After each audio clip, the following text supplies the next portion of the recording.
Smart meter બાબતે વિરોધ કરી રહેલ વિપક્ષ નેતા પાયલ સાકરિયા સહિત કોર્પોરેટરો અને રહીશોની અટકાયત બાદ છુટકારો।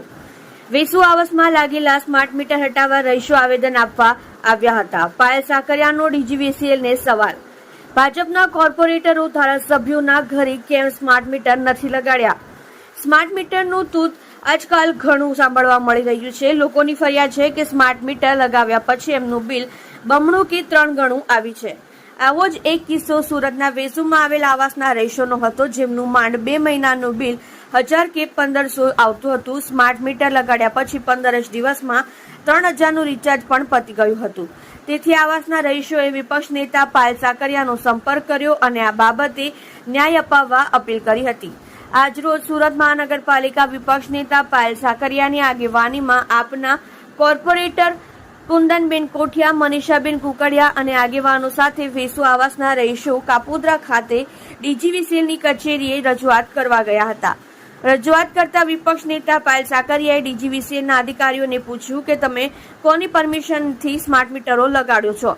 પાયલ સાકરિયા અધિકારીઓને આ મુદ્દે 2 સવાલો કર્યા હતા કે તમે મધ્યમ વર્ગીય અને આર્થિક પરિસ્થિતિ જેમની એટલી સારી નથી તેમના ઘરે સ્માર્ટ મીટર લગાવ્યા કરતા ભાજપના કોર્પોરેટરો, ધારાસભ્યો કે આગેવાનોને ઘરે કેટલા મીટરો લગાવ્યા, તો એનો કોઈ જવાબ અધિકારીઓ પાસે નહોતો। બીજો સવાલ કર્યો કે આજ કેવી રીતે તમે કોઈને પૂછ્યા વગર સ્માર્ટ મીટર લગાવી દો છો?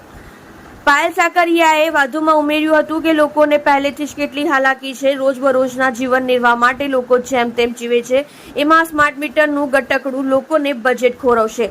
લોનના હપ્તા, ઘર ખર્ચો, છોકરાઓની સ્કૂલની ફી, બીજા ત્રીજા ખર્ચા વગેરેથી મધ્યમ વર્ગ પીસાઈ રહ્યો છે। વધુ બીજો બોજો પોષાય એમ નથી। હવે આ સરકાર તો રોજ નવા ગટકડા અને ફતવા લાવે છે, જેની અસર સામાન્ય માણસ પર પડે છે। આ બધી બાબતો વચ્ચે કાપોદ્રા પોલીસમાંથી સ્ટાફના માણસો પહેલેથી જ હાજર હતા।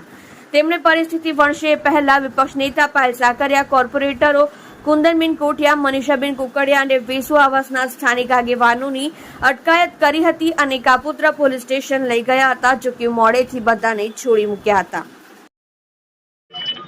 જી, આજે હું પાયલ સાકરિયા, સુરત મહાનગરપાલિકા વિરોધ પક્ષ નેતા અને સાથે અમારી આમ આદમી પાર્ટીના નગરસેવક શ્રી એવા કુંદનબેન અને મનીષાબેન પણ છે।